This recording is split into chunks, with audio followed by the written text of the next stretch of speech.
Salam hamba-hamba Maria. Kembali bertemu dengan saya Fray Patricius Franz Maria Bora OSM.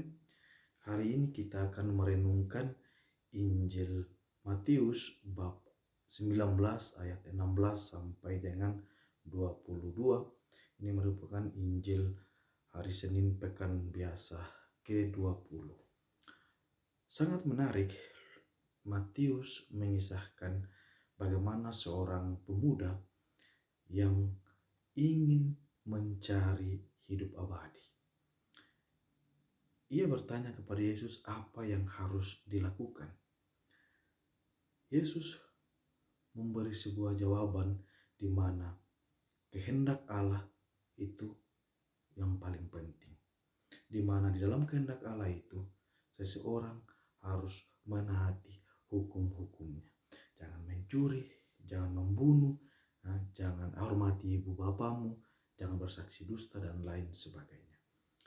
Ini sangat menarik karena untuk mencapai hidup yang lebih sempurna, Yesus menuntut agar menjual segala harta miliknya dan kemudian mengikuti Yesus. Ini membuat si pemuda merasa sedih, merasa putus asa, merasa kecewa karena hartanya banyak. Apa yang kita ingin refleksikan dalam Injil ini? Mengikuti Yesus itu bukanlah sesuatu yang mudah.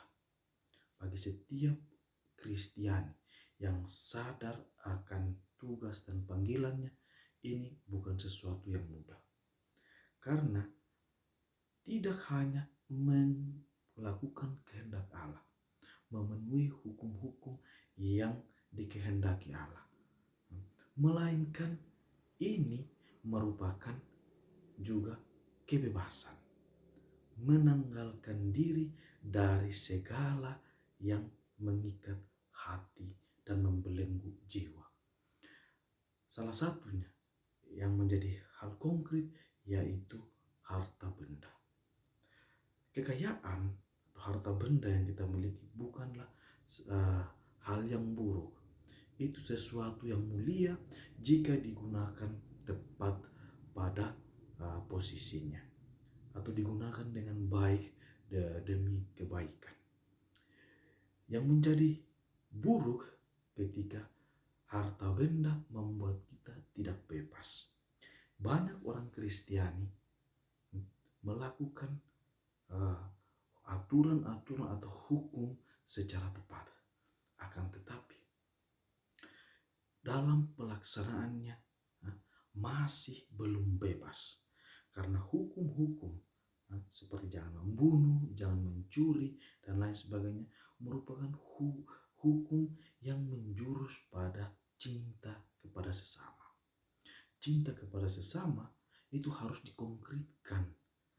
Akan tetapi, jika masih hati ini masih terbelenggu oleh keegoisan di mana mencari kebaikan personal, kenikmatan personal, dan lain sebagainya, itu akan menghalangi kebebasan kita dalam pelayanan. Kekayaan yang kita miliki itu hanya sebuah kepercayaan yang diberikan Tuhan kepada kita. Kita sebagai administrator, dan kekayaan itu harus diadministrasi dengan baik demi kepentingan pribadi dan sesama. Makanya dalam mengikuti Kristus, kita tidak saja dituntut untuk memenuhi hukum cinta kasih, tetapi perlu dibuktikan dan juga itu harus bebas dari hati yang terikat pada hal-hal duniawi. Kita dipercayakan untuk membantu. Dengan kekayaan hendaklah membuat kita semakin hari semakin menyerupai Kristus yang menyerahkan segala sesuatu demi keselamatan umat manusia.